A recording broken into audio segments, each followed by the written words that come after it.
Morning, Your Honor. Our assistant county prosecutors, Ms. Faralia and Ms. Mateo, are here on behalf of the state of Ohio. Good morning. Good morning, Your Honor. I think all of you know that any case that gets assigned to this courtroom, we set the case for trial as well as some future dates. So I'm going to do that today. Obviously, I'd like to involve all of you so that we have a trial date certain that meets with all of your calendars. Whether that date moves or remains a date on the record or on the books will be determined on how we proceed with the case. It's a 10-count indictment. Aggravated murder is count 1. Counts 2 and 3 are charged in the alternative on the murder counts. Counts 4, felonious assault. Count 5, endangering children. And then count 6 and 7 in the alternative, the attempted murder charge. And then count 8, the felonious assault. I know the parties wanted to have some discussion with the court on the record. What I'd like to do is for Ms. Ellis, just for you to understand, I will have you in the courtroom when we are on the record. If the lawyers are just meeting independently, I will not bring you up. Your lawyers have the opportunity to meet with you in the county jail. In addition to that, the lawyers, I believe you know that occasionally the deputies with notice will allow us an opportunity to meet here, you to meet your client here on the floor, meaning you need to review evidence of sorts, and it might be easier here. So those are something that can be worked out through my bailiff and the sheriff's department if it actually works with your calendars. I think you both know that as well. Yes, sure. In setting this, I'll ask the state of Ohio first about discovery. What discovery is outstanding? If you could give me at least information of when you expect certain discovery, just so that I'm aware of what might be out there or not out there. I would say this, that blower above you is running continuously. It has not turned off since COVID, although it paused for a minute during trial last week. So those microphones in front of you, if you could hit the green button or the button in front, that will turn the green on, and then maybe pull the microphone close to you. Even if you stand, you can put it up. But the button in front, if you can just hit it, it'll carry your voice. So let me hear from the state of Ohio. I believe it's on, Your Honor.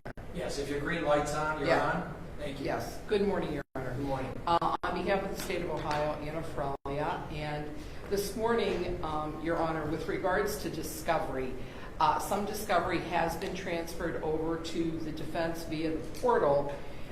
We also have a bunch of surveillance cameras and other miscellaneous information that is in need of a terabyte. So I indicated to the defense attorneys that they're going to need to provide to me an external hard drive.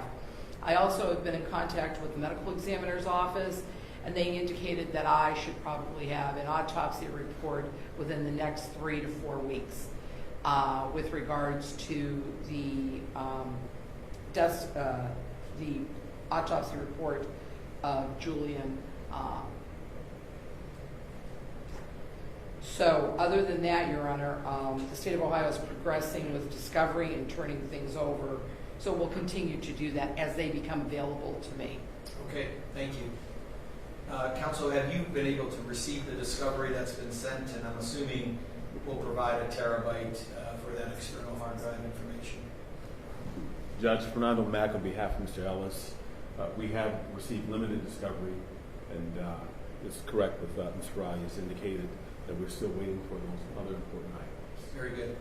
So I'm looking at the calendar, and at least initially, I'd like to set it for a trial. I think we said December 9th is a Monday. And 6 months out approximately, which is within the guidelines for the Supreme Court. Of course, those guidelines can be moved. But I think now, at least setting the date, everybody has a date on their calendar.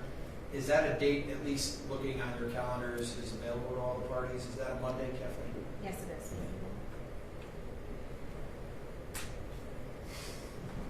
Would seem to be the one, Judge, that Yes. may not work out for my schedule.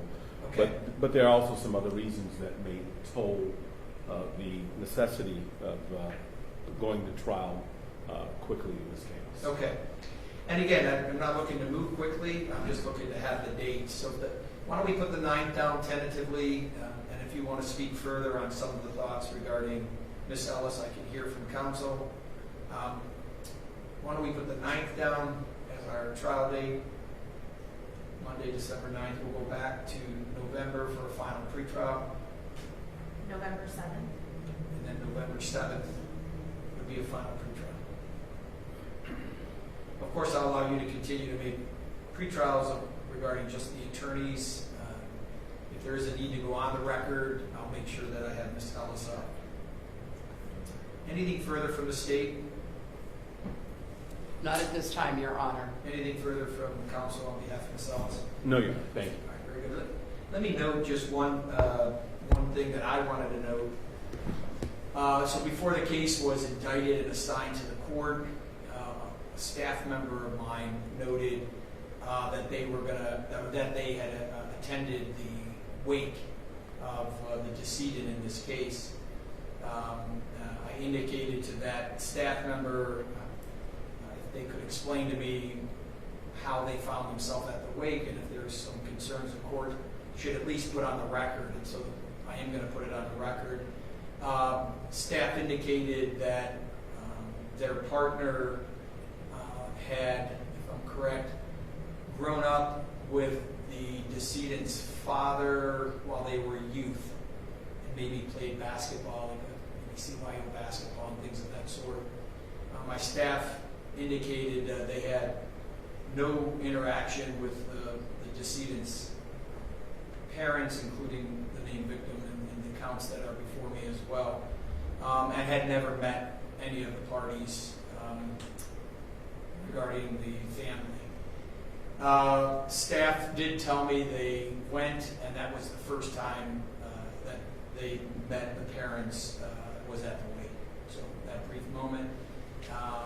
They also told me that they donated to the GoFundMe that somehow might be out there.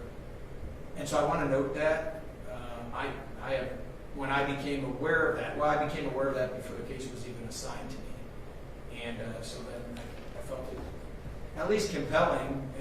I don't know any of the parties, nor have I had any contact with the parties, and nor have I had any discussions with my staff regarding that. But I thought I'd put it on the record. I don't believe there's any conflict. I don't feel conflicted at all. And so I place that on the record for you to take consideration if you believe that you think there's a conflict with the court. I don't see one, just because I don't know any of the parties. But if you want to take that to your staff or your superiors and have conversations, you can let me know, or if you want to speak to it now. Your Honor, on behalf of the state, we have no objection. In the efforts of being transparent, the members of the Wood family are related to a staff member in the prosecutor's office as well, and that person will have no contact or anything with regards to this case. So with regards to that, we like to put that on the record as well and let the defense know that. Very good. Thank you. And Mr. Johnson and Mr. Mack, I don't know if there's a concern, or you just take it under advisement, and you can let the court know if there's any concerns that you have, whether we're on the record next time or through motion, or if you want to speak to it now. Thank you, Your Honor. Yeah, okay. All right, very good. All right, I'll allow you to pick a future date with my bailiff, and I'll have that date just between the parties. I'll continue to ask that you update the court on when the autopsy report is provided to the state, just to make sure the external hard drive has been submitted as well. Okay? Thank you, Judge. Very good. Thank you, All right, Judge. we'll adjourn. Thanks.